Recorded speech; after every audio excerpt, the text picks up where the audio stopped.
ವಿಪಕ್ಷ ನಾಯಕರಾಗಿರ್ತಕ್ಕಂಥ ರಾಹುಲ್ ಗಾಂಧಿ ಅವರು ಅಮೆರಿಕದಲ್ಲಿ ಹೋಗಿ ಹೇಳಿರ್ತಕ್ಕಂಥದ್ದು ನಾವು ಮೀಸಲಾತಿಯನ್ನ ನಿಲ್ಲಿಸ್ತೇವೆ ಅಂತ ಹೇಳಿ. ಹಾಗಾಗಿ ನಾವು ಇವತ್ತಿನಿಂದ ನಾಳೆ ನಾಡಿದ್ದು ಕರ್ನಾಟಕ ರಾಜ್ಯಾದ್ಯಂತ ರಾಹುಲ್ ಗಾಂಧಿ ಅವರ ಪ್ರತಿಕೃತಿ ದಹನವನ್ನು ನಾವು ಮಾಡ್ತೇವೆ. ರಾಹುಲ್ ಗಾಂಧಿ ಅವರು ಹೇಳಿದ್ದಾರೆ, ನಾವು ರಿಸರ್ವೇಶನ್ ಅನ್ನ ನಿಲ್ಲಿಸ್ತೇವೆ ಆ ಒಂದು ಪರಿಸ್ಥಿತಿ ದೇಶದಲ್ಲಿ ಬಂದ್ರೆ ಅಂತ ಹೇಳಿ. ಅಂಬೇಡ್ಕರ್ ಅವ್ರನ್ನ ಸೋಲಿಸಿದವರು ಇದೇ ಪಾರ್ಟಿ. ಅಂಬೇಡ್ಕರ್ ಅವ್ರನ್ನ ಒಂದ್ ಸಾರಿ ಅಲ್ಲ 2 ಸಾರಿ ಅಂಬೇಡ್ಕರ್ ಅವರನ್ನ ಸೋಲಿಸಿದಂತ ಪಾರ್ಟಿ ಯಾವ್ದಂತ ಹೇಳಿದ್ರೆ ಕಾಂಗ್ರೆಸ್.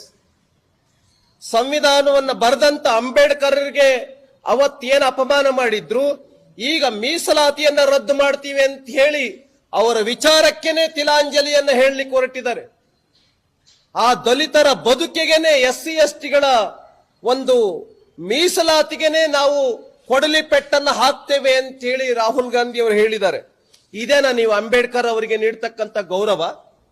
ಇದೇನಾ ನೀವು ಸಂವಿಧಾನಕ್ಕೆ ನೀಡ್ತಕ್ಕಂಥ ಮರ್ಯಾದೆ ಅನ್ನುವಂಥ ಪ್ರಶ್ನೆಯನ್ನ ನಾನು ಈ ಸಂದರ್ಭದಲ್ಲಿ ಕೇಳೋದಕ್ಕೆ ಬಯಸ್ತೇನೆ.